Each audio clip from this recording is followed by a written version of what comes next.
জয়গুরু। আজকে পাঠ করছি শ্রী শ্রী ঠাকুরের জীবনী। ঊনবিংশ শতাব্দীর শেষার্ধের কথা। জনগণের জীবন ও চিন্তাধারা ইতস্তত বিক্ষিপ্ত। একদিকে পরাধীন ভারতবাসীর অন্তর্বেদনা, অন্যদিকে মানবতা বিরোধী, ধর্মবিরোধী কার্যকলাপের ক্রমবর্ধমান গতি প্রতিটি মানুষের জীবনকে জটিল থেকে জটিলতর করে তুলেছে। বিশ্ব পরিস্থিতির এই প্রতিকূলতার মধ্যেও আছেন কিছু শুভ বুদ্ধি প্রবুদ্ধ সাধু সজ্জন। এমনই একজন মানুষ ছিলেন শিবচন্দ্র চক্রবর্তী। উত্তরবঙ্গের পাবনা জেলার হিমায়তপুর গ্রামে তার বাসস্থান। বাংলার অন্যান্য গ্রামের মতো হিমায়তপুরেও সবুজ বনানীর সমারোহ, আম, কাঁঠাল, বাবলা, বাঁশঝাড় ইত্যাদি গ্রামটিকে ঘিরে রেখেছে। পাশ দিয়ে বয়ে চলেছে দুকুল, প্লাবিনী, স্রোতস্বিনী, পদ্মা। গ্রামের আশেপাশে ধান ও অন্যান্য সবজির ক্ষেত। আশেপাশে আরও গ্রাম আছে, কাশীপুর, নাজিরপুর, ছাতলি, প্রতাপপুর ইত্যাদি। তবুও যেন হিমায়তপুর কোথায় একটা বৈশিষ্ট্য আছে। সে বৈশিষ্ট্য হলো পাবনা শহর থেকে 2.5 মাইল দূরে এই গ্রামটি শহর জীবনের ক্লেদে ক্লান্ত জর্জরিত হয়ে ওঠেনি।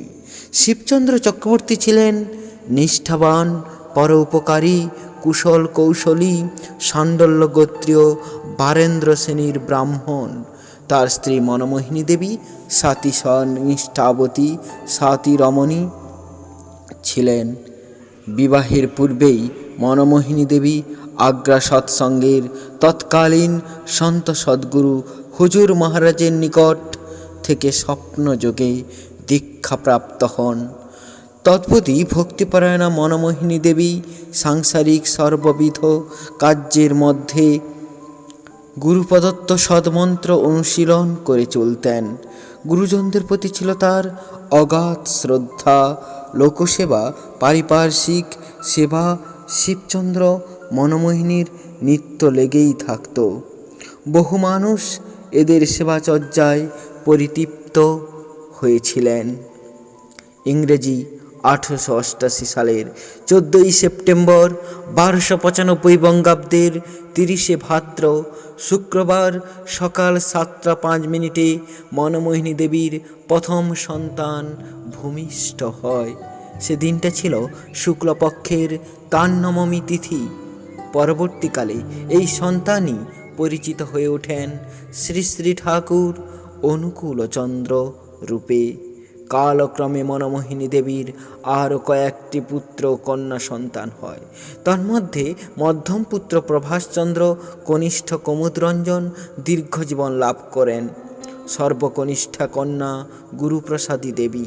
অতি শৈশবকাল থেকেই অনুকূলচন্দ্রের মধ্যে লোকোত্তর দিব্য চেতনার এক বিশেষ প্রকাশ পরিলক্ষিত হতে থাকে। তার মনোমুগ্ধকর আচরণ, অনন্ত প্রেম, অপার করুণা পরশে যারা আসত তারাই ভগবৎ ভাবে উদ্বুদ্ধ হয়ে উঠত। গুরুজনের শ্রদ্ধা, দিন দুঃখীর প্রতি মমত্ববোধ, গভীর অনুসন্ধিৎসা, লোকসেবা, উদার মনোভাব, বন্ধু বাৎসল্য সমবয়স্কদের নিকট তাকে বরণীয় করে তোলে। বন্ধুরা তাকে ডাকত রাজা ভাই বলে। কিন্তু সব ছাপিয়ে জননীর উপর ছিল তার এক দুর্বার আকর্ষণ। পরবর্তীকালে পরম সন্ত সরকার সাহেবের অনুমতি নিয়ে জননী মনমোহিনী অনুকূলচন্দ্রকে দীক্ষা দেন। অনুকূলচন্দ্রের শিক্ষাজীবন প্রথমে শুরু হয় স্থানীয় পাবনা ইনস্টিটিউশনে। পরে 24 পরগনার নৈহাটি মহেন্দ্রনাথ স্কুল থেকে তিনি প্রবেশিকা পরীক্ষার জন্য নির্বাচিত হন। কিন্তু সেই সময় তার এক সহপাঠী কাঁদতে কাঁদতে তাকে জানায় যে সে তার পরীক্ষার ফিস এর টাকা জোগাড় করতে পারেনি। বন্ধু বৎসল্য অনুকূলচন্দ্র তখনই নিজের ফিসের টাকা তাকে দেন। এইভাবে তার স্কুল জীবনের পরিসমাপ্তি ঘটে। পিতামাতার ইচ্ছায় 17 বছর বয়সে বাংলা 1313 সালের 28 শ্রাবণ তারিখে পাবনা শহর নিবাসী ধোপাদহ গ্রামের রামগোপাল ভট্টাচার্য মহাশয়ের জ্যেষ্ঠা কন্যা 11 বর্ষীয়া সরসীবালা দেবীর সহিত অনুকূলচন্দ্রের শুভ পরিণয় হয়। সরসীবালার স্বামী ভক্তি, তৎসহনিষ্ঠা, সেবা, প্রেরণা, দয়া, দাক্ষিণ্য প্রতিটি নারীরই অনুকরণীয়। কালক্রমে তার গর্ভে 2 পুত্র যথাক্রমে অমরেন্দ্রনাথ ও বিবেক রঞ্জন ও পরে 2 কন্যা সাধনা দেবী ও শান্তনা দেবী জন্মগ্রহণ করেন। উত্তরকালে অনুকূলচন্দ্রের 50 বয়সে আরও কয়েকজন মহিলা তাকে পতিত্বে বরণ করার বাসনা মাতা মনমোহিনীর নিকট জ্ঞাপন করলে মাতা মনমোহিনী তাদিগকে নিবৃত্ত করার চেষ্টা করেন, কিন্তু অবশেষে তাদের প্রবল সংকল্প বুঝে অনুকূলচন্দ্র মাতৃ আজ্ঞায় তাদিগকে গ্রহণ করেন। তাদের মধ্যে তদীয় সহধর্মিণী সরসীবালার কনিষ্ঠা ভগ্নী সর্বমঙ্গলা দেবী অন্যতমা। সর্বমঙ্গলা দেবীর গর্ভে 2 পুত্রের জন্ম হয়। জ্যেষ্ঠ আতুর খড়ি মৃত্যু মুখে পতিত হয়। কনিষ্ঠ প্রচেতা রঞ্জন বর্তমান। শ্রী শ্রী ঠাকুরের অসবর্ণা স্ত্রী পারুল বালা দেবীর গর্ভে অনুকা দেবীর জন্ম হয়। যা হোক, সরসীবালা দেবীর সাথে বিবাহের কিছুকাল পরেই অনুকূলচন্দ্র কলিকাতায় ন্যাশনাল মেডিকেল স্কুলে ভর্তি হন। এই সময় তাকে কঠোর দারিদ্র্যের সঙ্গে সংগ্রাম করতে হয়। মাতা মনমোহিনী প্রেরিত সামান্য অর্থে চলা অসম্ভব ছিল। বাধ্য হয়ে কলিকাতায় গ্রে স্ট্রিট যোগেন ভট্টাচার্যের কয়লা গুদামে কুলিদের সাথে তাকে বহুদিন কাটাতে হয়েছে। কোনো দিন পয়সার অভাবে রাস্তার কলের জল খেয়ে এবং ফুটপাতে শুয়ে তার দিন কেটেছে। অসীম ধৈর্য, অনেক কষ্ট সহ্য করে অনুকূলচন্দ্র ডাক্তারি পড়া শেষ করেন। ওই কলেজের অধ্যাপক ডক্টর শশীভূষণ মিত্র পরবর্তীকালে তার এই ছাত্রটির মধ্যে ঐশ্বরিক বিভূতির অভিব্যক্তি দেখে তাকে গুরুপদে বরণ করেন। ডাক্তারি পড়ার পরে অনুকূলচন্দ্র স্বগ্রাম হিমায়তপুরকে কেন্দ্র করে চিকিৎসা কার্য শুরু করেন। তার অপূর্ব রোগ নির্ণয় ক্ষমতা, সস্নেহ রোগী পরিচর্যা, অভ্রান্ত ব্যবস্থাপত্র দান ও অপার দয়া দাক্ষিণ্যের কথা ক্রমশ চারিদিকে ছড়িয়ে পড়ে। সাধারণ রোগী শুধু নয়, অনেক দুরারোগ্য ব্যাধিও তিনি এত অল্প আয়াসে নিরাময় করে তুলতেন যে প্রায় সবারই ধারণা হয়েছিল অনুকূলচন্দ্র নিশ্চয়ই ঐশ্বরিক ক্ষমতার অধিকারী। দূর দূরান্ত থেকেও তার কাছে রুগী আসত, কিন্তু কেবল ডাক্তারির মধ্যে তিনি নিজেকে বেশি দিন সীমাবদ্ধ রাখতে পারলেন না। তিনি দেখলেন মনের উপযুক্ত চিকিৎসা না হলে মানুষকে সর্বাঙ্গীনভাবে সুস্থ করে তোলা সম্ভব নয়। মানুষের সমস্ত দুঃখের কারণ প্রবৃত্তিপরায়ণতা। প্রবৃত্তির আকর্ষণ থেকে তাদের মুক্ত করে তুলতে পারলে তবেই তারা প্রকৃত সুস্থ স্বস্থ হয়ে উঠতে পারে, শান্তি লাভ করতে পারে। সেই উদ্দেশ্যে তিনি কিছু সঙ্গী সাথী নিয়ে প্রবর্তন করলেন মহাসংকীর্তন, এক কীর্তনের যুগ। তার জীবনের এই তীব্র ভাব উন্মত্ততা অধ্যায়ে যারা তার সাথী ছিলেন তাদের মধ্যে বিশিষ্ট কতিপয় হলেন কিশোরী মোহন দাস, অনন্তনাথ রায়, দুর্গানাথ সান্যাল, নফর ঘোষ, ককন বুনে প্রভৃতি। ক্রমে এই কীর্তনে যোগদান করেন প্রভুপাদ অদ্বৈত বংশের সতীশচন্দ্র গোস্বামী, সুশীলচন্দ্র বসু প্রমুখ ভক্তবৃন্দ। সেই অপূর্ব কীর্তনের কথা ভাষায় ব্যক্ত করা অসম্ভব। দীর্ঘ গৌরবর্ণ সুঠাম তনু, আজানু লম্বিত বাহু, আকর্ণ বিস্তৃত চক্ষু, কিঞ্চিত কুঞ্চিত কেশদাম, প্রফুল্ল বদন মণ্ডলে প্রকটিত বরাভয় শুভ্র উপবীত বসন পরিহিত অনুকূলচন্দ্রের স্বপার্শ্বদেশে কীর্তন যে দেখেছে সে ধন্য। এই সময় থেকে অনুকূলচন্দ্র শ্রী শ্রী ঠাকুর আখ্যায়িত হতে থাকেন লোক মুখে। কীর্তন চলার সময় মাঝে মাঝে শ্রী শ্রী ঠাকুরের ভাব সমাধি হতো। এই অবস্থায় দেহ কখনো হয়ে উঠত প্রচণ্ড উত্তপ্ত, কখনো বা তুহিন শীতল। তিনি তখন ভাব সমাধিতে বিলীন হয়ে যেতেন। প্রায়শই দেহে প্রাণ স্পন্দন অনুভূত হতো না। তখন বহু বিচিত্র আসন অবলীলাক্রমে অথচ দ্রুতবেগে সংগঠিত হয়ে চলত। কখনো দেহ অনেকটা ঊর্ধ্বে উঠে ভূমিতে পতিত হতো। ক্রমে ক্রমে সমস্ত স্পন্দন বন্ধ হয়ে দেহে মৃতের লক্ষণ প্রকাশ পেত। কিন্তু তখনও তার বদনমণ্ডল বিস্ফারিত জ্যোতি বিভাসিত হয়ে উঠত এবং শ্রীমুখ থেকে অনর্গল নির্গত হয়ে চলত বিশ্ব রহস্য সাধন ভোজন ঐশ্বরূপ আখ্যান সম্বন্ধীয় অজস্র বাণী। এর মধ্যে উপস্থিত ভক্তজনের অনেক দুরূহ প্রশ্নের উত্তরও থাকত। এই বাণীগুলি বাংলা, ইংরেজি, সংস্কৃত অন্যান্য কয়েকটি ভাষায় নির্গত হতো। তার মধ্যে বাংলা, ইংরেজি, সংস্কৃত ভাষার বাণীগুলি পাবনা শহরের ব্যবহারজীবী বৃন্দাবন অধিকারী পরামর্শে অনুসারে লিপিবদ্ধ করা হতে থাকে। সেইগুলি পরে পুণ্যপুঁথি নামে গ্রন্থাগারে প্রকাশিত হয়। বাংলা 1316 সালের অতুলচন্দ্র ভট্টাচার্য নামক এক ভক্তের মিনতিক্রমে শ্রী শ্রী ঠাকুর এক রাত্রে তাকে কতগুলি উপদেশ স্বহস্তে লিখে দিলেন।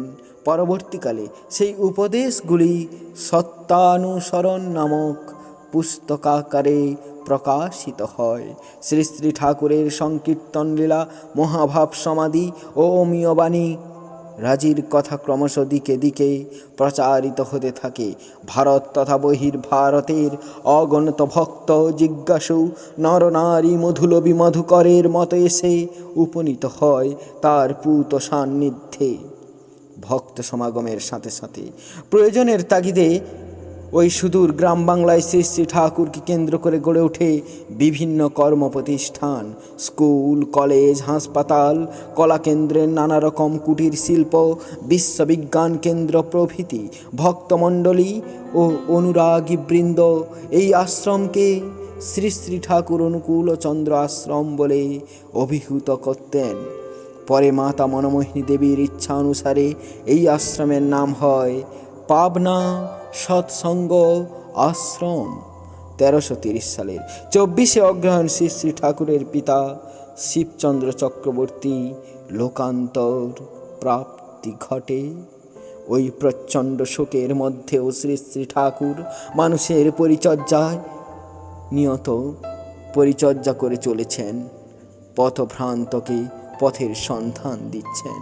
অজস্র বাণী ও কথোপকথনের মধ্য দিয়ে তার আদর্শকে তুলে ধরেছেন জগৎ সমক্ষে। কম্ভুকণ্ঠে তিনি ঘোষণা করলেন, ঈশ্বর এক, ধর্ম এক, প্রেরিতগণ একই বার্তাবাহী। পূর্বতনের প্রতি শ্রদ্ধাশীল থেকে তিনি বর্তমান পুরুষোত্তমে আনত হওয়ার কথা বললেন। প্রবর্তন করলেন যজন যাজন ইষ্টভৃতির মহাবিধান। বর্ণাশ্রম ও বৈধি বিবাহ পরিপালনের ভিতর দিয়ে তিনি সমাজ তথা রাষ্ট্র সুবিন্যস্ত করার নির্দেশ দান করলেন। শুরু হলো জীবনের চর্যামুখর উদ্বোধন। মরণের মৃত্যু ঘটাবার অভিযান। ধর্মের নতুন সংজ্ঞা দিলেন শ্রী শ্রী ঠাকুর, যাতে সপারিপার্শ্বিক নিজের ও অপরের জীবন বিদিত হয়। তাই ধর্ম। এই আদর্শের দিকে দিকে ছড়িয়ে দেবার জন্য তিনি সৃষ্টি করলেন ঋত্বিক অধৈর্য ও যাজক সম্প্রদায়। ঋত্বিক সংঘের নেতৃত্ব শুরু হয় বাঁচাবাড়ার দিব্য আন্দোলন। প্রতিটি ব্যক্তি ইষ্টকেন্দ্রিক সাধন ভোজনের ভিতর দিয়ে তার অন্তরস্থ শক্তি উৎসের সন্ধান লাভে সুনিয়ন্ত্রিত হয়ে উঠতে লাগলো। সঙ্গে সঙ্গে অসৎ যা কিছু তার নিরসনের সাধনায় উদ্দাম হয়ে উঠল। এক আদর্শ বিধিত পারস্পরিকতার বন্যাশ্রম ভিত্তিক সমাজ সংগঠন প্রকল্পে ব্রতী হলো। কিন্তু শ্রী শ্রী ঠাকুরের এই যাবতীয় ক্রিয়াকর্মের মুখ্য উদ্দেশ্য হলো লোকসংগ্রহ, কিছু খাঁটি মানুষ তৈরি করা, যারা জীবন ও চরিত্র দিয়ে বহন করে নিয়ে চলবে, তার আদর্শবাদ মূর্ত করে তুলবে। একে একে তার সব ইচ্ছাগুলো 1344 সালের 6 চৈত্র মাতা মনমোহিনী দেবী পরলোক গমন করেন।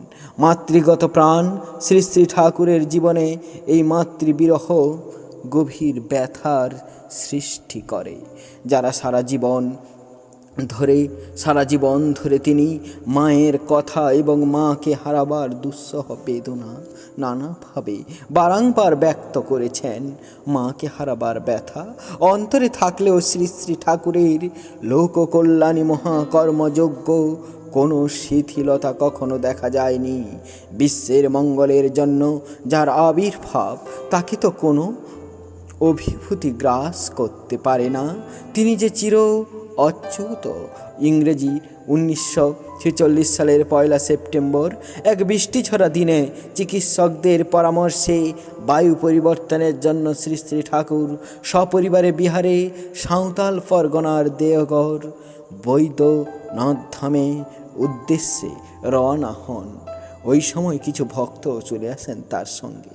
দুর্ভাগ্যবশত 1947 সালের 15 আগস্ট ভারত বিভাগের ফলে পাবনা জেলা পাকিস্তানের অন্তর্গত হয়। হেমায়েতপুরের সেই শ্রী শ্রী ঠাকুরের কোটি কোটি টাকার যে সম্পত্তি ছিল, তা তৎকালীন পাকিস্তান সরকার সরকারি সম্পত্তি হিসাবে ঘোষণা করেন। তারপর থেকে দেওঘরে আবার নতুন করে সব কিছু গড়ে উঠতে থাকে। দেওঘরের এই ব্যাপক কর্মযজ্ঞ জাতি ধর্ম নির্বিশেষে উত্তর পশ্চিম ও দক্ষিণ ভারতের তথা প্রাচ্য পাশ্চাত্যের বহু দেশের অগণিত নরনারীকে টেনে আনলো এই পুণ্য পাদপীঠ তলে। বিরাট এক গণজাগরণের স্পন্দন ভারতের প্রতিটি প্রদেশ তথা প্রত্যন্ত প্রদেশকে স্পন্দিত করে তুলতে থাকলো। শুধু ভক্তগণই নয়, ভারত ও বহির্ভারতের বহু রাজনৈতিক নেতা, শিক্ষাবিদ, শিল্পপতি, দার্শনিক, সাহিত্যিক, চিকিৎসক প্রভৃতি মনীষীরাও শ্রী শ্রী ঠাকুরের সান্নিধ্যে বর্তমান পরিস্থিতিতে করণীয় সম্বন্ধে আলাপ আলোচনা করতে থাকেন এবং উদ্বুদ্ধ হয়ে অনেকে তৎপ্রবর্তিত সদ্দীক্ষায় দীক্ষিত হতে থাকেন। শ্রী শ্রী ঠাকুরের সাথে দীর্ঘদিনের ওই সব কথোপকথন আলোচনা প্রসঙ্গে নামক গ্রন্থে ভক্ত প্রফুল্ল কুমার দাস কর্তৃক সংকলিত হয়েছে।